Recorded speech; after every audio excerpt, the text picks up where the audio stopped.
kalau kurikulumnya itu masih belum ada kesamaan, memang untuk mencapai lahirnya generasi Quran itu bisa, tapi memang harus melalui proses yang begitu panjang.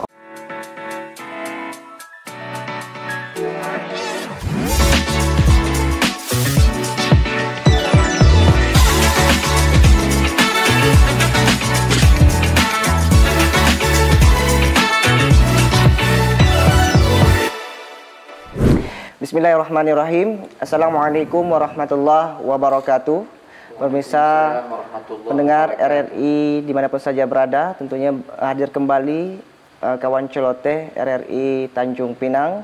Dalam hal ini kita akan mengangkat satu tema, satu judul penguatan lembaga pendidikan Al-Quran, lahirkan generasi Qurani. Tentunya bersama Ustadz Alwi Jamaluddin SAG MPDI, Ketua DPW Forum Komunikasi Pendidikan Al-Quran atau FKPK Kepulauan Riau. Assalamualaikum Ustaz. Waalaikumsalam warahmatullahi wabarakatuh. Sehat Ustaz? Alhamdulillah, subhanallah. Luar biasa. Luar biasa. Insyaallah luar biasa. Allah.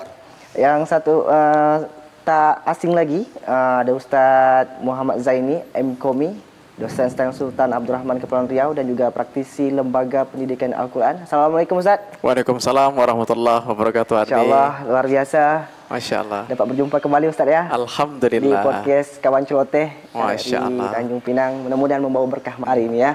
Baik Ustaz, tentunya pada hari ini kita mengangkat tema satu judul penguatan lembaga pendidikan Al-Quran dan juga melahirkan generasi Qurani. Baik, luar biasa berbicara tentang Al-Quran, sangat Masya Allah, karena salah satu pedoman hidup kita, salah satu pedoman hidup kita, sehingga di mana hari ini Al-Quran menjadi salah satu bentuk kajian penelitian baik perguruan tinggi dan lain-lain sebagainya. Tetapi saya Ardi ingin bertanya langsung kepada Ustadz Zaini. Masya Allah Ustadz, bukan soal cerdas cermat Ustadz, tetapi kita santai pada hari ini untuk mengetahui lebih jauh apa yang dimaksud dengan generasi Qurani, bagaimana kira-kira dapat mencapai tujuan yang ingin ditujukan pada membentuk generasi Qurani tersebut. Baik, generasi Qurani ya.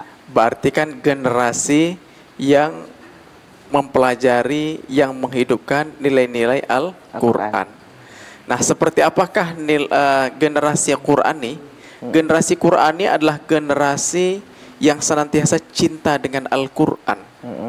Generasi yang senantiasa mempelajari Al-Quran dengan baik, generasi yang senantiasa membaca Al-Quran dengan baik, generasi yang senantiasa memahami, mentadaburi Al-Quran dengan baik, generasi yang senantiasa mengamalkan dan mendakwahkan Al-Quran dengan baik dalam kehidupan sehari-hari.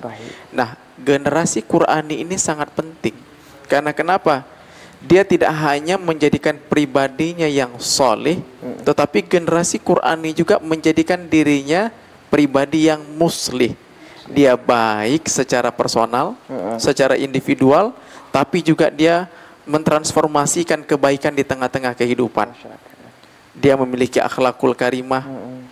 Sebagaimana suatu ketika Ibunda Aisyah pernah ditanya oleh sahabat, seperti apa sih akhlak Rasulullah? Akhlaquhul Quran. Akhlaknya Rasulullah adalah seperti Al-Quran. Sehingga dapat dikatakan Rasulullah adalah Quran yang berjalan.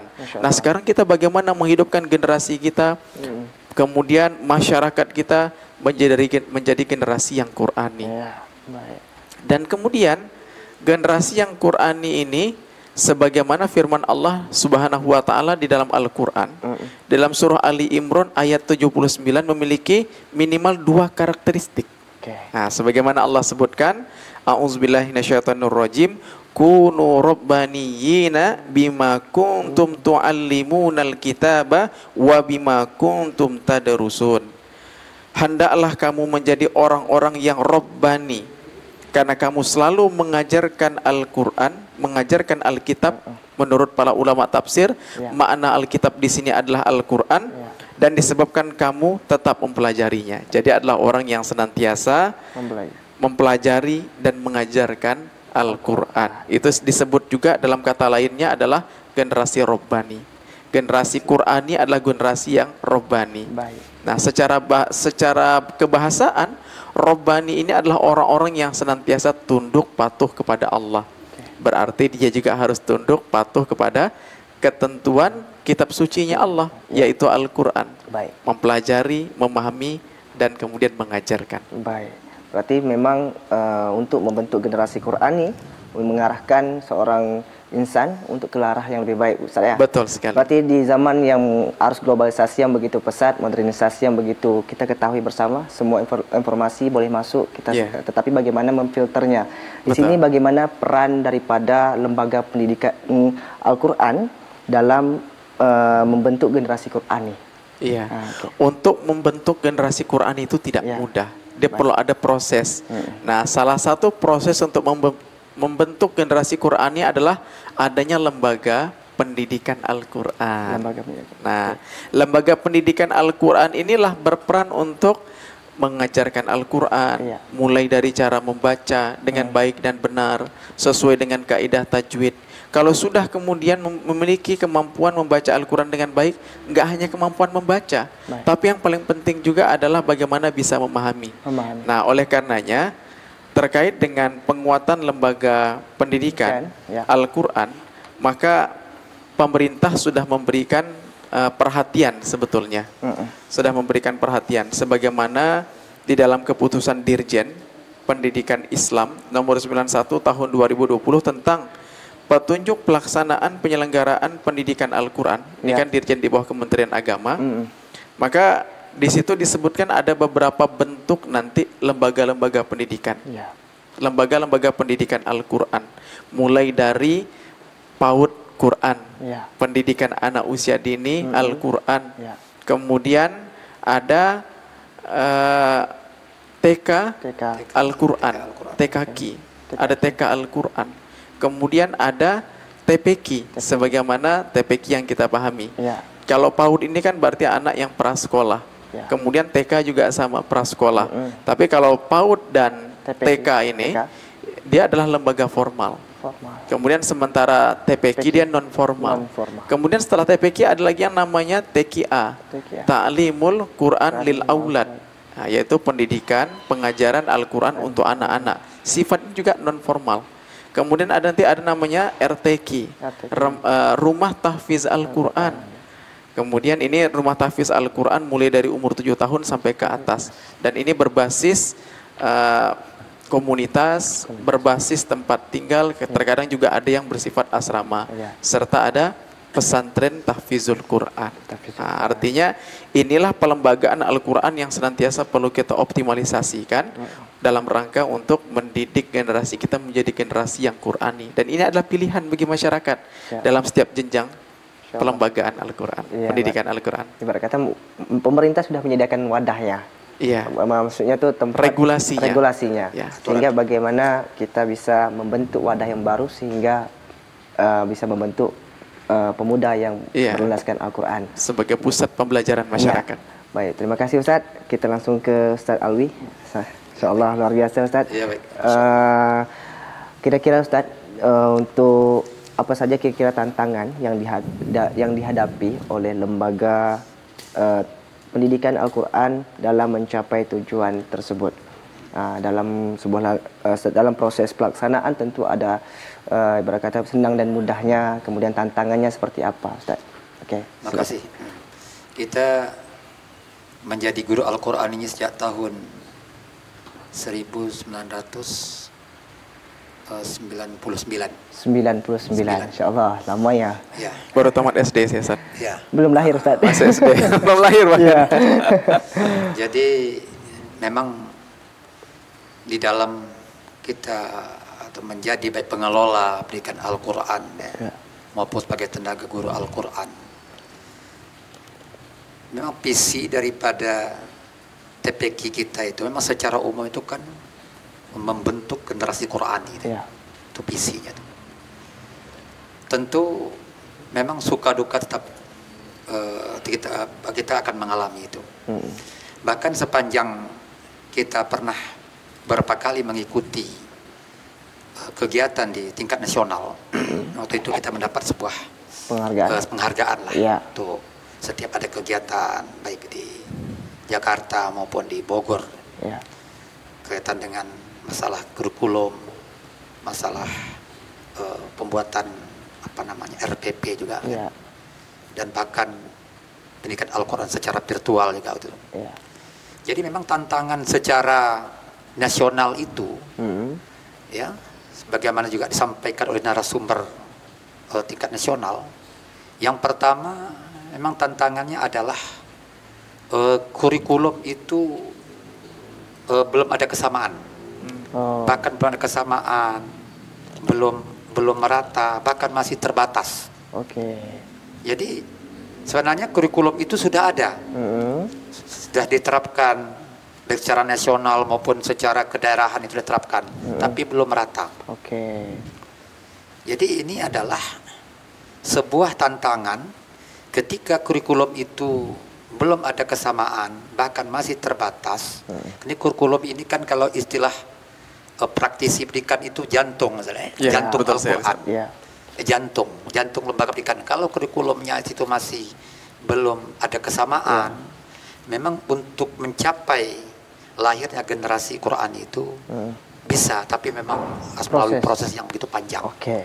Jadi itu yang pertama. Berarti dalam artian memang kedudukan kurikulum dalam pendidikan sangat penting. Betul. Oke. Kita memang betul sangat ke depan ini menginginkan bahwa program kita ini adanya nanti macam bintik kurikulum, terutama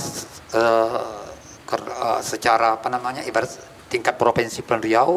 Dan kita akan melakukan safari dari daerah-daerah Tanjung Pinang, mungkin Batam, Karimun, Lingga sampai Natuna sampai Anambas nanti.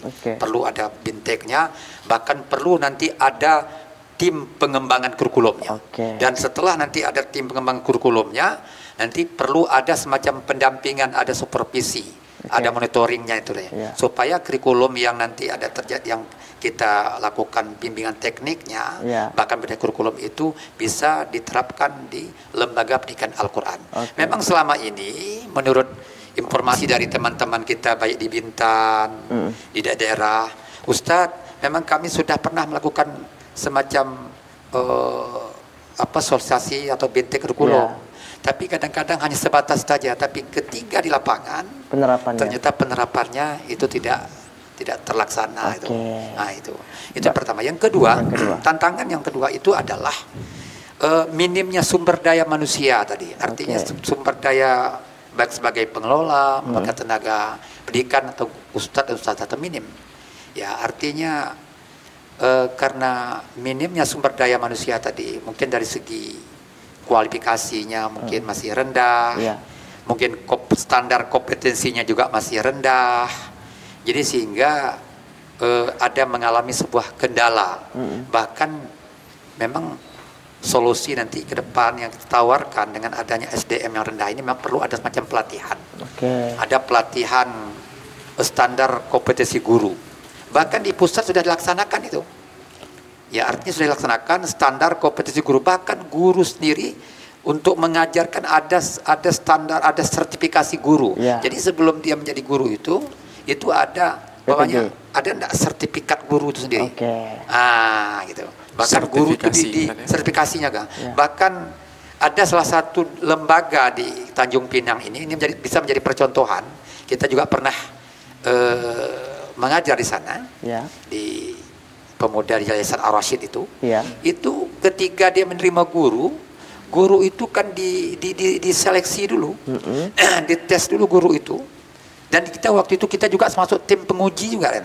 Jadi kita guru juga diamanahkan kan, menjadi tim penguji, guru-guru baru itu.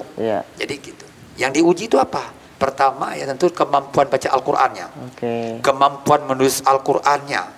Tapi yang lain, yang penting, yang paling utama itu adalah kemampuan baca Al-Qur'annya diuji. Ketika dia lulus dari ujian itu seleksi, maka nanti sebelum dia mengajar, dia dilatih dulu dengan materi yang di sana, misal penerapan metode apa nanti, metode Iqra misalnya, diuji dulu, dilatih, didiklat dulu metode Iqra sampai 1 minggu, dan bahkan dilakukan semacam uji coba. Nah, itu yang jadi yang kedua adalah minimnya sumber daya manusia tadi, sumber daya manusia.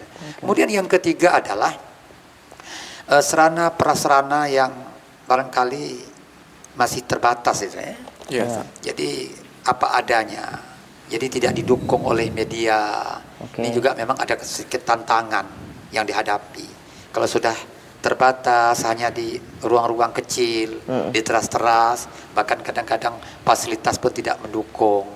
Nah, ini juga menjadi sebuah tantangan yang dihadapi ke depan. Dan bukan yang terakhir adalah mungkin ini tentu segala apapun yang kita rencanakan, baik memang yang menjadi hal yang prinsip lah ya, itu masalah anggaran inilah. Anggaran yang kurang memadai tadi kan. Jadi semuanya ujung-ujung apapun yang diinginkan, ingin kurikulum yang barangkali menyamakan kurikulum, sumber daya manusia yang berkualitas, mungkin sarana prasarana yang lengkap, memang harus didukung dengan anggaran tadi. Baik. Ustaz Alwi, masih kita tentang kurikulum. Secara umum itu seperti apa kurikulum untuk membentuk daripada pendidikan Al-Quran supaya mencapai suatu tujuan yang baik dan benar?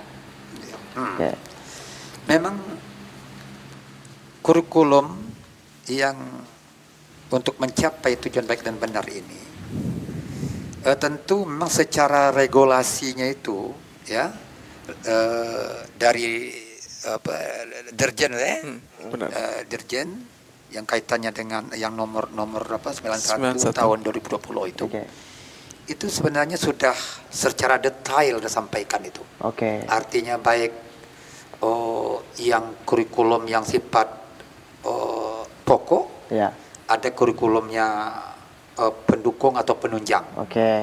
Jadi inilah yang memang ke depan kurikulum seperti ini, terutama ya yang artinya yang masih belum bisa baca bisa Al-Quran, nanti tentu ada metodenya, ada kurikulum yang materi-materi yang diterapkan. Apakah metode Iqra, nanti ada metode yang lainnya kan.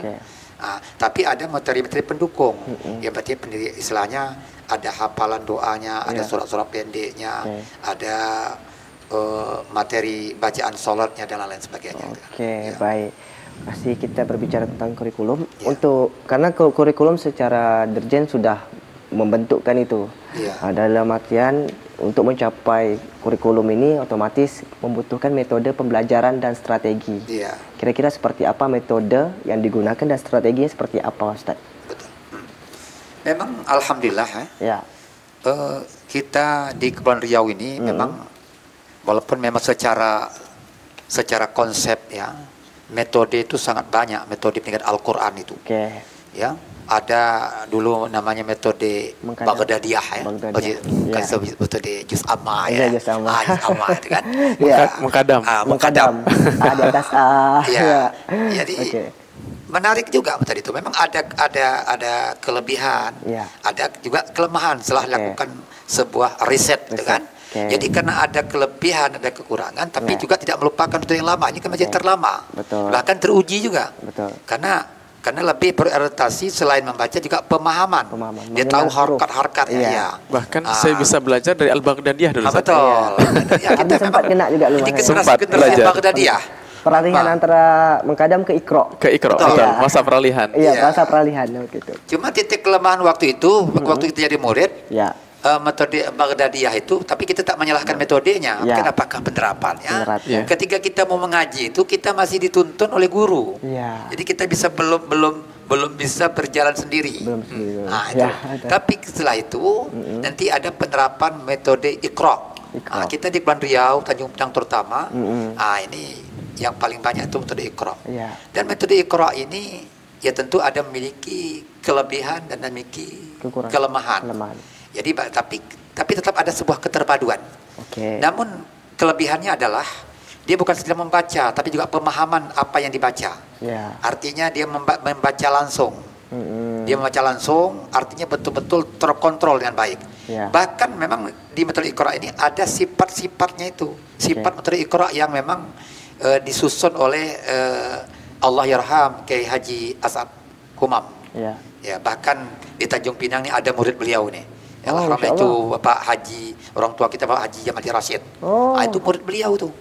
Yang mendirikan pertama kali Yayasan Ar-Rasyid itu, dia menerapkan metode Iqra itu. Dan kita juga belajar dengan beliau. Ternyata alhamdulillah ketika kita belajar langsung dengan beliau Pak Haji Jamal Rashid itu, maka Ustaz memang betul-betul terasa memang jadi kita menggunakan buku Iqra tapi betul-betul metodenya metode Iqra, dan bahkan kadang-kadang untuk Al-Quran ada yang 6 bulan bisa Al-Quran.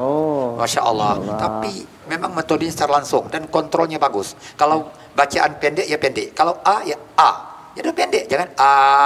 Kalau kita bacanya A, ba, itu seolah-olah kan ada tanda panjangnya, tapi bacanya A, ba, gitu dan seterusnya. Itu untuk metode Iqra.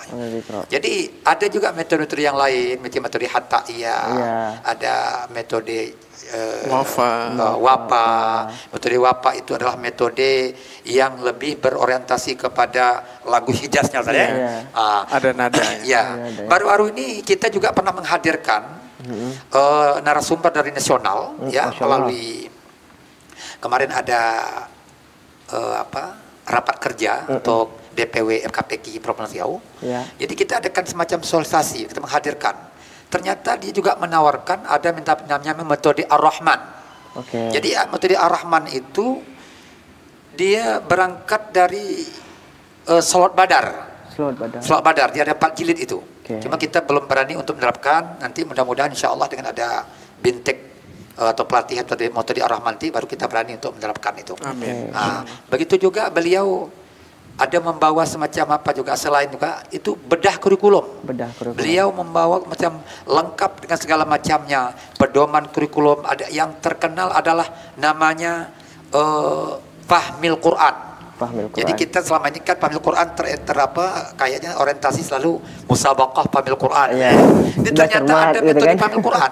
Saya tanya sama beliau, Kiai, apa yang menjadi latar belakang kok muncul ini? Apa jawab dia? Ustadz, yang selama ini kadang-kadang ya kita banyak para hafiz, para hufaz Al-Quran, tapi kadang-kadang mereka cuma hafal Quran tapi tidak paham dengan makna Al-Quran.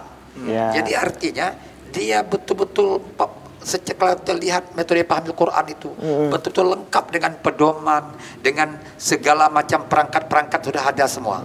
Jadi nanti mudah-mudahan ke depan ya insya Allah nanti dengan ada kerjasama nanti kita dari lembaga-lembaga pemerintah atau ormas, ya ini mudah-mudahan ini ada kita lakukan sebuah bintek nanti ke depan. Masya Allah, mudah-mudahan lancar Ustaz ya. Amin. Ya Rabbal Alamin. Baik, pemirsa dan pendengar podcast Kawan Celoteh RRI Tanjung Pinang, tentu masih kita berceloteh pada hari ini tentunya bersama Ustaz Zaini terkait tentang bagaimana teknologi dan manfaat yang dimanfaatkan untuk mendukung pembelajaran Al-Quran. Berarti di sini peran teknologi Ustaz. Jadi dalam proses pengajaran, dalam proses pembelajaran Al-Quran perlu ada alat bantu. Nah, seiring dengan perkembangan teknologi informasi komunikasi, ini bisa dioptimalkan dalam proses pembelajaran. Contoh misalnya secara sederhana saja. Secara sederhana. Kita bisa saja nanti dalam misalnya mengarahkan anak-anak untuk membaca dan menghafal surah-surah tertentu. Bisa saja nanti kita mengajarkan bagaimana membaca Al-Quran itu dengan baik.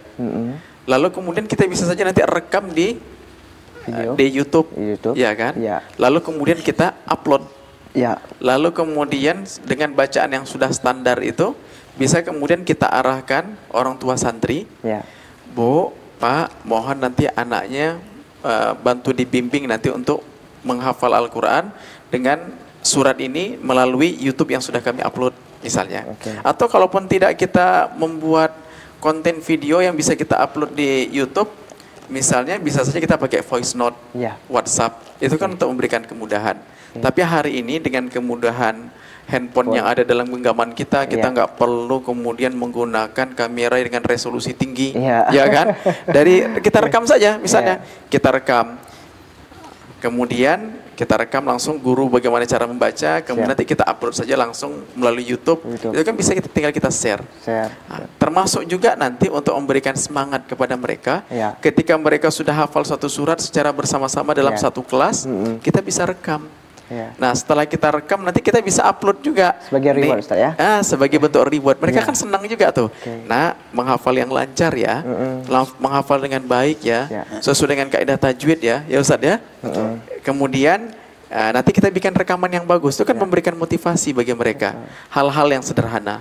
Tapi tentu saja nanti seiring dengan perkembangan teknologi kita bisa saja nanti memproduksi metode selain metode-metode pembelajaran. Nah, kita bisa memproduksi metode-metode pembelajaran terkait dengan cara membaca metode pembelajaran Al-Quran. Bisa saja nanti Iqra 1 misalnya kan, kita guru nanti memperagakan bagaimana cara membaca dengan baik dan benar.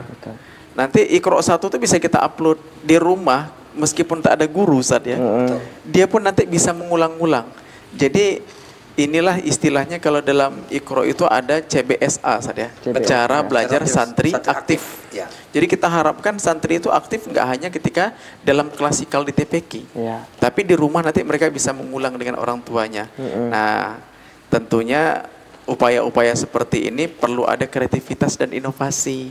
Ya kan? Inovasi dari mana? Dari para pendidiknya, dari pengajarnya.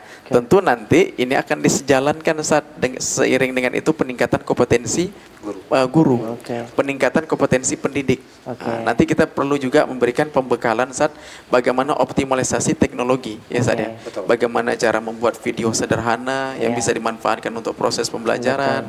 Kemudian selain itu kita juga bisa memproduksi misalnya bagaimana menjadi pendidik yang baik, ya kan? Nanti kita bisa disampaikan misalnya orang-orang yang berkompeten, misalnya nanti dari unsur FKPQ, ya Ustaz ya, atau kemudian dari guru-guru yang memang memiliki kompetensi yang baik. Bagaimana standarisasi seorang pendidik Al-Quran yang baik? Masya Allah. Nah, itu penting sekali. Berarti membutuhkan, selain media, membutuhkan tenaga pendidik langsung, peran pendidik untuk membentuk generasi Qurani. Baik, kita langsung ke Ustadz Alwi, karena sudah disinggung tentang kompetensi tadi.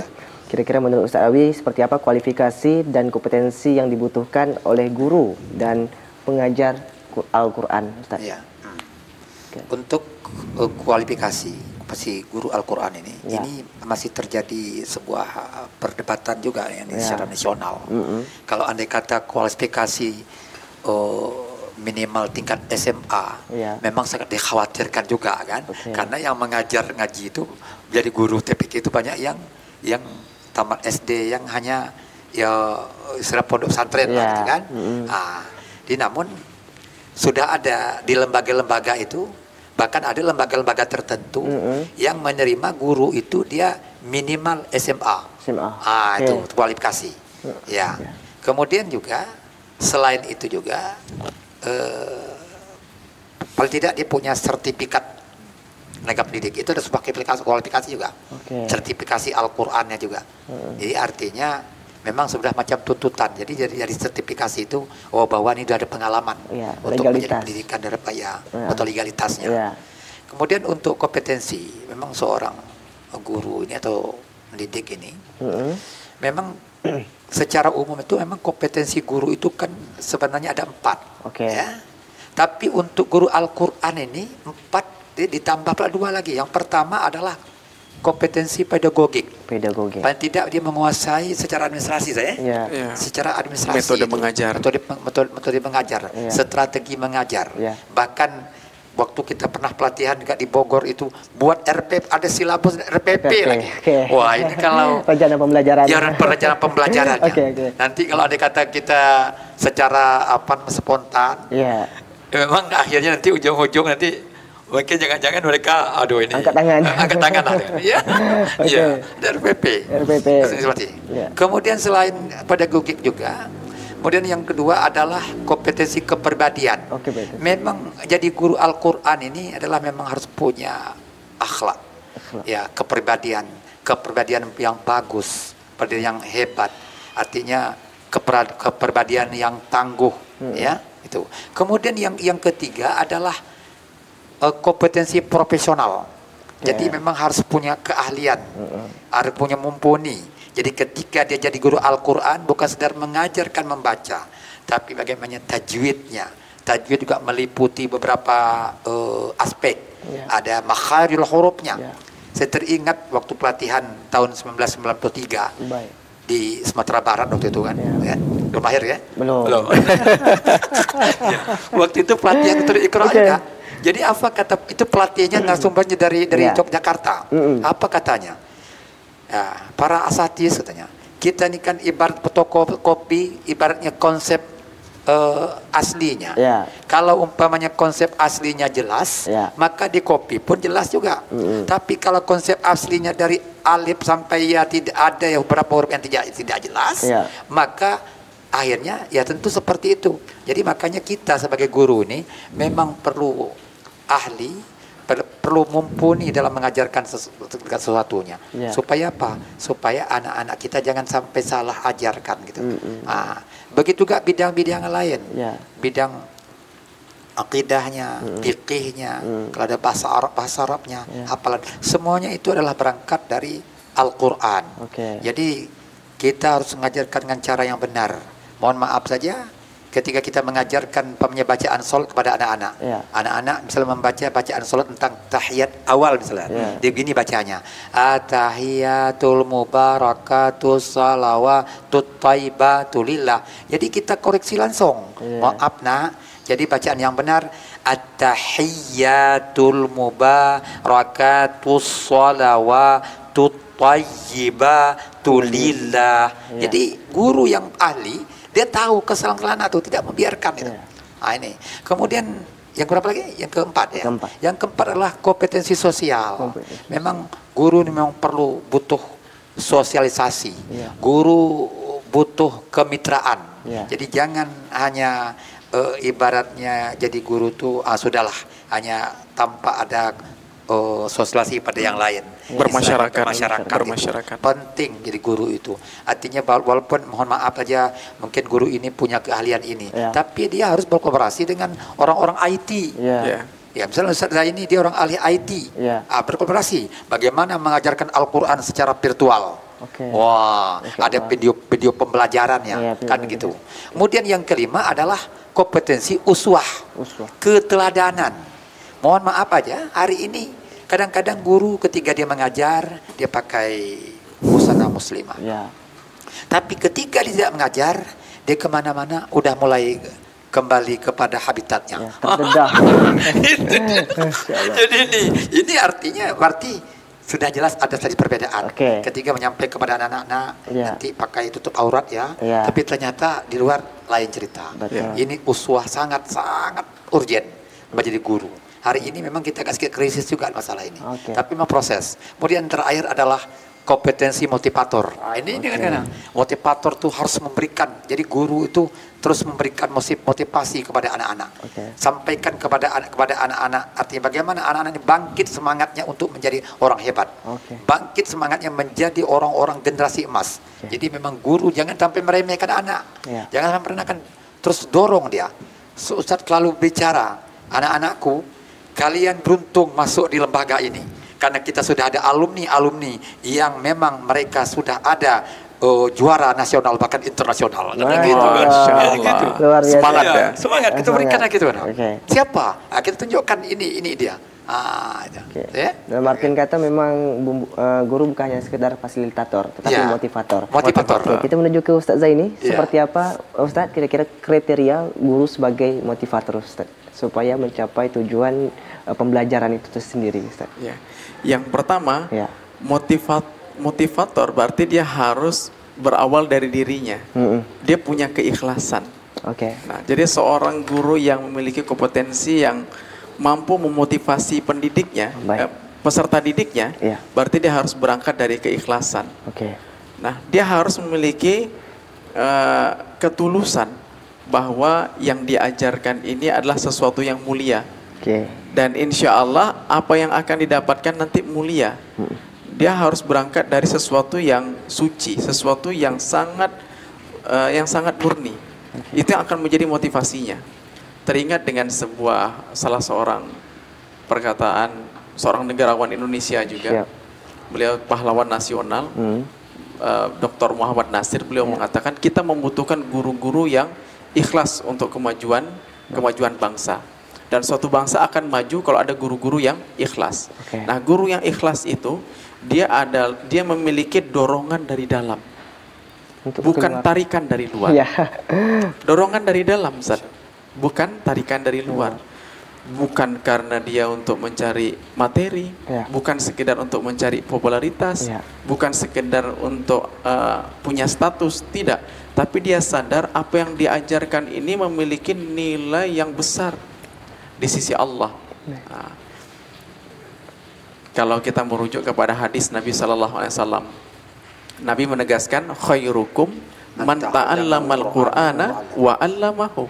Sebaik-baik orang adalah orang yang belajar Al-Quran dan orang yang mengajarkan Al-Quran.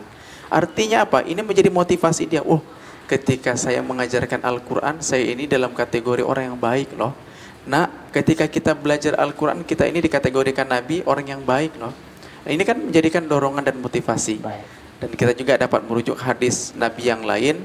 Barang siapa yang mengajarkan suatu kebaikan kepada seorang, maka dia akan mendapatkan balasan dari Allah sebagaimana apa yang diamalkan oleh orang yang kita ajarkan. Nah, begitu juga ketika kita mengajarkan Al-Quran, setiap santri kita, anak-anak kita mampu belajar Al-Quran, mampu mengenal huruf dari kita, lalu dia baca Al-Quran, Masya Allah, ketika dia baca itu, apalagi dia sampai menghafal, maka insya Allah nilai pahalanya akan juga mengalir sama kita. Kalau kata Nabi kan dalam sebuah hadis yang Masya Allah, Ustaz, idza mata bani Adam in qata'a amaluhu illa min salasin. Shadaqatin jariyatin aw ilmu yuntafa'u bihi awalun sholih yad'ulah. Ketika anak Adam mati, maka terputus amalnya kecuali 3. Sedekah jariah, ilmu yang bermanfaat, yang diajarkan, anak soleh yang senantiasa mendoakannya. Jadi sebetulnya siklus dalam lembaga pendidikan Al-Quran, siklus dalam proses mengajarkan Al-Quran, ini sebetulnya melahirkan 3 amal ini. Kita mewakafkan ilmu, kita mengajarkan ilmu, kemudian kita melahirkan generasi yang soleh-solehah. Di sini cukup menarik menggunakan diksi waladun. Nah, waladun ini artinya kan anak. Ternyata dalam bahasa Arab penggunaan anak nggak hanya waladun, tapi juga bintun, ya Ustaz ya, ibnun. Cuman bedanya, ibnun ini kan anak laki-laki, bintun anak perempuan dalam bahasa Arab. Hanya saja ibnun dan bintun ini korelasinya adalah anak secara biologis. Makanya misalnya Ahmad binti Muhammad, misalnya kan Fatimah binti Muhammad, Ahmad bin Muhammad. Tapi bahasa Arab juga menggunakan anak itu adalah waladun. Nah, ternyata menurut sebagian para ulama bahwa ini memberikan pemahaman kepada kita, apa yang kita ajarkan tidak mesti anak kandung kita, tapi kemudian santri-santri kita, keponakan kita, anak tetangga kita, anak siapapun yang kita ajarkan, kalau dia tumbuh dan kembang menjadi anak yang soleh, lalu kemudian dia juga mendoakan kita, insya Allah tuh mudah-mudahan pahalanya mengalir juga ke kita. Jadi sebetulnya mengajarkan Al-Quran ini adalah proyek peradaban. Betapa banyak manusia berubah karena Al-Quran. Dari yang biasa-biasa menjadi luar biasa. Dari yang tidak beriman kemudian menjadi orang yang beriman. Dari preman menjadi orang yang beriman dengan Al-Quran. Al-Quran ini sangat luar biasa. Tinggal bagaimana membekali menjadi insan Qurani, menjadi generasi yang Qurani, menjadi tanggung jawab kita semua. Baik, Ustadz, nampak celoteh kita memang sangat hangat, cuma waktu juga yang memisahkan kita. Tiba pada masa yang tiba untuk kita bersurai terlebih dahulu. Mungkin ada pesan yang ingin disampaikan singkat, Ustaz? Pertama, tentu untuk mewujudkan bagaimana supaya ada kesamaan kurikulum, SDM yang berkualitas. Memang diperlukan kerjasama dengan pemerintah, baik eksekutif maupun legislatif. Terutama memang selama ini pemerintah sudah melakukan itu, ya terutama apakah pemerintah provinsi maupun pemerintah kota sudah melakukan semacam pelatihan, dan kita juga pernah dihadirkan sebagai narasumber melalui terutama yang eksekutif melalui dana pokir.